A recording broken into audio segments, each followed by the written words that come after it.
Victoire 3-1 du Paris Saint-Germain ce soir face à Lille. Le Paris Saint-Germain enchaîne un troisième succès d'affilée en Ligue 1. 3 matchs, 3 victoires. Bon, ça a été dur quand même en deuxième mi-temps. Le Paris Saint-Germain concède toujours autant d'occasions, mais le Paris Saint-Germain est efficace devant le but. Et ça, c'est la chose qui nous manquait ces dernières années. Alors on va très clairement débriefer le match de A à Z, parce qu'il y a des choses qui ne vont pas. Là, très clairement, pour l'instant, c'est la Ligue 1. Et là, le PSG, même sans mercato XXL, arrive à marcher sur la Ligue 1. Très clairement, là, même avec un effectif réduit et un effectif qui s'est peut-être affaibli en défense, le Paris Saint-Germain va peut-être gagner la Ligue 1 avec encore 15 ou 20 points d'avance. Alors pour moi, il y a eu deux mi-temps. Il y a eu la première mi-temps assez réussie et la deuxième mi-temps où on s'est fait clairement bouger. On a trop concédé d'occasions, mais on va commencer par la première mi-temps. Alors la première mi-temps, ça a commencé comme d'habitude, comme les deux premiers matchs cette saison. On a trouvé un nouveau surnom, comme vous le savez, à Luis Enrique, Lucho Ball. Donc Lucho Ball, c'est très sérieux, c'est très discipliné, et surtout, c'est très appliqué. Jeu de possession de balle comme d'habitude, les actions arrivent, Barcola, Dembélé qui foutent le feu. Barcola encore buteur ce soir. Je pense que là, cette année, Barcola, ça va être totalement exceptionnel. Je pense qu'il y a des clubs l'année prochaine qui vont poser minimum 100 à 150 millions d'euros si ça continue comme ça. Maintenant, il faudra prouver en Ligue des Champions parce que le juge de paix, c'est en Ligue des Champions. Mais bon, défensivement, je pense pas que tu peux tenir toute la saison avec Beraldo à gauche toute la saison. Ça, c'est une faute professionnelle, parce que pour l'instant, tu joues Lille, tu joues Montpellier, tu joues Le Havre, c'est très bien. Mais dans quelques semaines, tu vas jouer Manchester City, Arsenal, Bayern de Munich, Atlético Madrid, PSV Eindhoven, Girona, Stuttgart et j'en passe. Donc voilà. Donc première mi-temps, moi j'ai trouvé quand même que Paris se faisait quand même bouger, même s'ils avaient la mainmise sur le ballon. Ils maîtrisaient quand même leur match. Mais tu voyais que défensivement, Donnarumma, il a fait quand même les arrêts qu'il faut.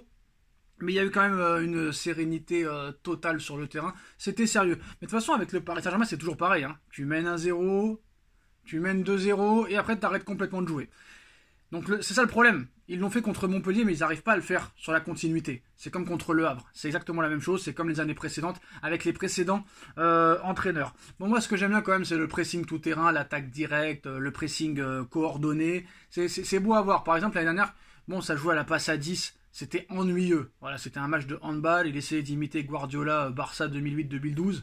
On s'ennuyait. C'était des purges. Mais là, tu prends du plaisir. Alors certes, tu concèdes beaucoup d'occasions, mais tu prends du plaisir. C'est-à-dire que là, les contre-attaques sont fluides, le jeu est fluide, les attaques sont fluides, et tu as beaucoup d'occasions. Mais après, tu en concèdes beaucoup. Il y en a qui me disent, pourquoi tu concèdes autant d'occasions ? C'est simple, quand tu joues à 11 devant, c'est normal qu'après, tu te fais prendre en contre-attaque. Ça, c'est normal, c'est sûr et certain. Alors moi, ce qui m'a fait rire, surtout, c'est le match de Barcola. Il m'a fait rire vraiment de plaisir, pas rire de pleurs. Parce que Barcola, on avait l'impression, je ne sais pas pourquoi il est sorti d'ailleurs, heureusement, ça n'a pas porté préjudice, mais Barcola, on dirait qu'il jouait avec ses enfants. On aurait dit que Barcola, lui, c'est un senior, les autres, c'était des enfants. Les dribbles réussis, Barcola, c'est impressionnant. Bonjour à Riolo au passage. Bref, Barcola, il s'est amusé avec ses petits-enfants. Là, franchement, impressionnant Barcola, encore buteur ce soir. 4 buts en 3 matchs.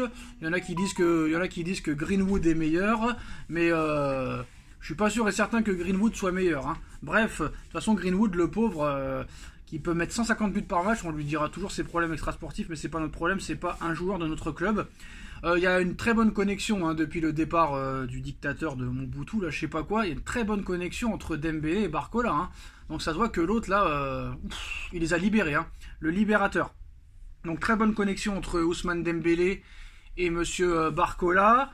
Milieu de terrain très très bon en première mi-temps, ça maîtrisait bien son sujet au milieu, très bon à la récupération de balles, schéma clair, net et précis. Bon match défensivement en première, mais à gauche Beraldo catastrophique. Alors là Beraldo c'est pas possible.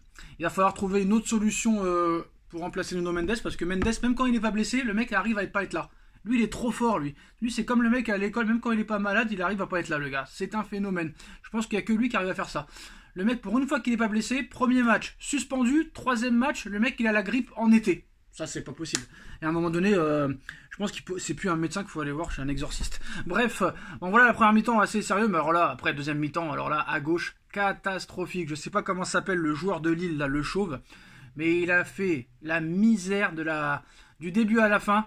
à Beraldo. D'ailleurs, j'ai trouvé ça surprenant que Paris n'ait pas pris de but lors des 70 premières minutes, hein. Très clairement. Mais par contre, Marquinhos, Pacho, c'est très solide. Franchement, c'est très solide. Mais là, le point faible, c'est à gauche, hein. Il va falloir trouver une solution, mais tu peux pas continuer avec Beraldo. Donc, qu'ils prennent un mec du centre de formation, vu qu'il a pas voulu recruter, monsieur. Maintenant, il va falloir assumer. En plus, il paraît que Luis Campos lui a proposé un arrière-gauche. Il a dit non, moi j'en veux pas, je suis satisfait de mon équipe, c'est très bien. Donc, je sais pas. Par contre, j'ai vu Warren fatigué à la fin, hein. Donc, si t'es déjà crevé à la 3e journée de championnat, ça risque d'être compliqué. On a vu que l'année dernière, les 6 premiers mois étaient bons et après, il s'est complètement éteint. Donc ça va être compliqué. Mais moi, la deuxième mi-temps, j'ai pas aimé. On s'est trop fait bouger. On a trop concédé d'occasions. Et ça, va falloir rectifier le tir parce que là, en Ligue 1, ça passe. Mais en Ligue des Champions, ça passera pas. Ce n'est pas possible. Avec l'intensité qu'il va y avoir. Et par contre, là, tu vois que Lille, par rapport à Le Havre et par rapport à Montpellier, l'intensité qu'ils proposent, et ben tu vois que Paris avait du mal quand même à répondre, hein. Bon, de toute façon, c'est que le début du championnat. Malheureusement, il y a la trêve internationale. Donc là, on va pronostiquer avec combien de blessés tu vas avoir, hein. C'est sûr et certain qu'il y aura 2 ou 3 blessés. Il y en a qui vont dire que je suis poissard, mais voilà, quoi qu'il arrive. Mais bon, moi, quand je vois Arsenal, Atlético Madrid, Bayern de Munich, Manchester City, je pense pas que tu peux faire toute la saison avec Beraldo. Parce que, encore, si Dembélé ou Barcola se blessent ou sont suspendus, je pense que quand Ginley est doué, ils peuvent quand même répondre présent. Mais là, frère, si Mendes n'est pas là, Beraldo, c'est pas possible. Non, franchement, c'est pas possible.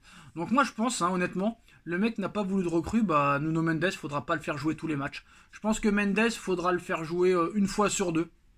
Une fois sur deux pour qu'il soit là pour les gros matchs.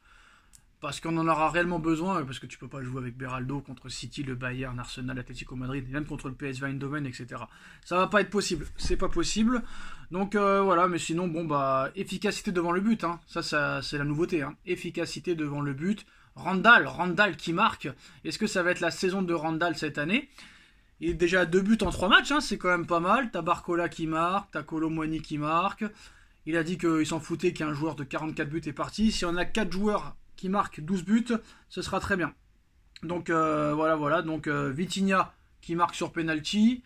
Vitinha qui va être le tireur de penalty officiel. Barcola qui marque sur une passe décisive de Marco Asensio. D'ailleurs, Asensio, on n'en parle pas beaucoup, hein. Joueur sous-coté, quand tu penses qu'il a failli partir encore à la fin, mais Asensio, comme vous voulez.